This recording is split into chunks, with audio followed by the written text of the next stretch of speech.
Turkey is on the brink of chaos. The arrest of Istanbul's mayor Ekrem İmamoğlu has sparked mass protests, violent clashes, and a political crisis unlike anything Turkey has seen in decades. But this isn't just about one man, this is about the future of Turkey itself. How did Erdogan, once a popular leader, become a symbol of authoritarianism? Why is İmamoğlu seen as his greatest threat? And what secret deals, deep state forces, and geopolitical power plays led us here? Stay with us as we uncover the truth behind Turkey's biggest political showdown. March 18, 2025. In a shocking move, Turkey's government revoked İmamoğlu's degree, stripped him of his political legitimacy, and then arrested him. The charges: corruption. The reality: a political assassination. Why does this matter? Because İmamoğlu isn't just any politician, he is Erdogan's biggest rival. And his arrest happened right after he announced his run for the 2028 presidential elections.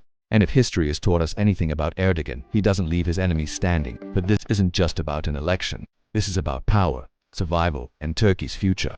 And it all goes back decades. Erdogan wasn't always seen as a dictator. When he first came to power in the early 2000s, he promised economic prosperity, democracy, and a stronger Turkey. And for a while, he delivered.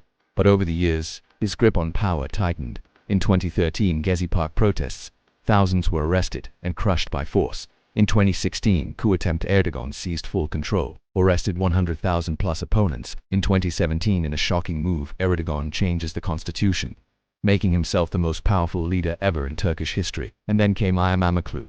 This man did the unthinkable. He defeated Erdogan's party not once, but twice in Istanbul's mayoral elections. And Erdogan himself once said, "Whoever wins Istanbul, wins Turkey." For Erdogan, this was a direct threat. And that's when the crackdown began. Here's where it gets even more interesting. March 16, 2025, just 2 days before İmamoğlu's arrest, Erdogan had a private phone call with Donald Trump, the contents not made public.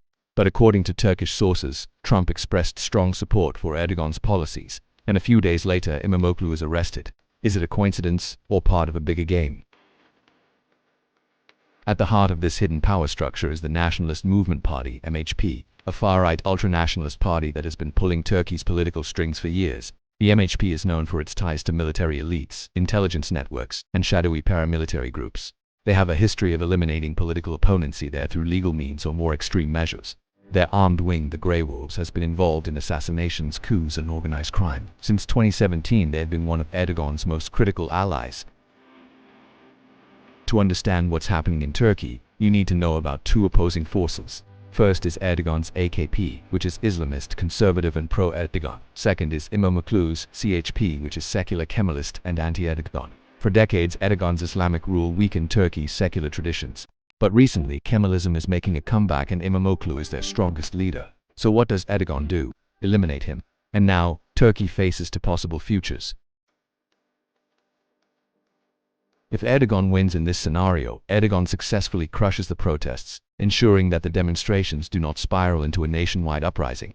With control over the military, judiciary, and deep state, he can suppress dissent and keep İmamoğlu in jail, removing his biggest political rival before the 2028 elections. This would allow Erdogan to strengthen his grip on power, possibly leading to early elections or constitutional changes. If he loses in this less likely but still possible scenario, the protests grow beyond the government's control, spreading across Turkey. As public anger mounts, the country could face mass unrest, forcing Erdogan's government to reconsider its hardline approach. The regime might be forced to release İmamoğlu, who would then emerge as an even more powerful political figure.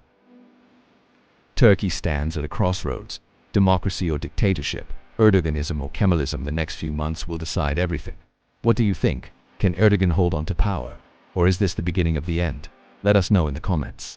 And if you want more deep dives into world affairs, subscribe now and hit the bell icon.